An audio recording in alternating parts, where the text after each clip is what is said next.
जीतन मांझी पर बयान देकर नीतीश कुमार ने चिराग पासवान की बेचैनी को और ज्यादा बढ़ा दिया है। दरअसल बिहार विधानसभा के अंदर जिस प्रकार से और जिस तेवर में बिहार के मुख्यमंत्री नीतीश कुमार ने जीतन मांझी को फटकार लगाई, जिसके बाद बिहार के दलित और महादलितों में चर्चा का केंद्र सिर्फ और सिर्फ जीतन मांझी बन गए हैं। सिंपैथी भी है, हर तरफ लोग कह रहे हैं कि जो कुछ भी हुआ सदन के अंदर जीतन मांझी के साथ बहुत गलत हुआ, ऐसा नहीं होना चाहिए था। और इस बात को भारतीय जनता पार्टी भंजाने में लगी है। भारतीय जनता पार्टी नीतीश सरकार को दलित विरोधी, महादलित विरोधी बताने और जताने में मजबूती से लग गई है। क्योंकि जिस तरीके से जीतन मांझी को लेकर नीतीश कुमार ने शब्दों का प्रयोग किया वो कहीं से भी सही नहीं था। इस तरह की चर्चा जो है वो हो रही है।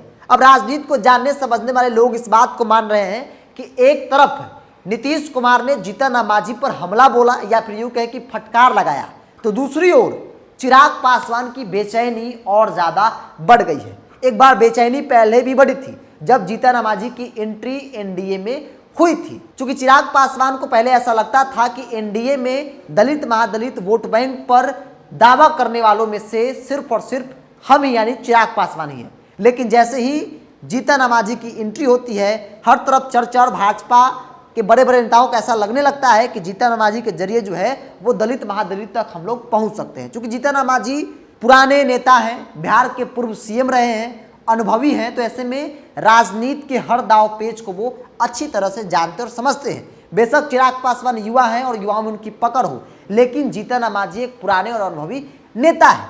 और हाल के दिनों में जिस प्रकार से सदन के अंदर नीतीश कुमार ने जीतन मांझी की फटकार लगाई है, दलित महादलितों के बीच जीतन मांझी को लेकर खूब चर्चा हो रही है। लोग इस बात को मान रहे हैं कि जीतन मांझी के साथ जो कुछ भी हुआ है वो बेहद ही गलत हुआ है। ऐसे में भाजपा भी उस बात को भंजाने में लगी है और ऐसे में कहा जा रहा है कि अब बिहार एनडीए में चिराग पासवान का कद जो है वो कम हो सकता है और जीतन मांझी का कद और ज्यादा बढ़ सकता है। क्योंकि न सिर्फ बिहार में बल्कि देश स्तर पर जीतन मांझी को लेकर खूब चर्चा हो रही है। और कहा यह भी जा रहा है कि जिस प्रकार से नीतीश कुमार ने राज्यपाल को लेकर उन्होंने कहा कि आपको राज्यपाल बनाया जा रहा है इसीलिए आप वहां चले गए, इन सब बातों को अगर जोड़ लिया जाए तो कहा जा रहा है कि जीतन मांझी को भाजपा जो है अगर राज्यपाल बना देती है तो फिर उनका कद और ज्यादा बढ़ सकता है और उनकी राजनीति में जो है वो कमबैक कह सकते हैं कि फिर से वो कर सकते हैं। क्योंकि राजनीतिक तौर पे कई सवाल थे जीतन मांझी को लेकर, कहा जा रहा था कि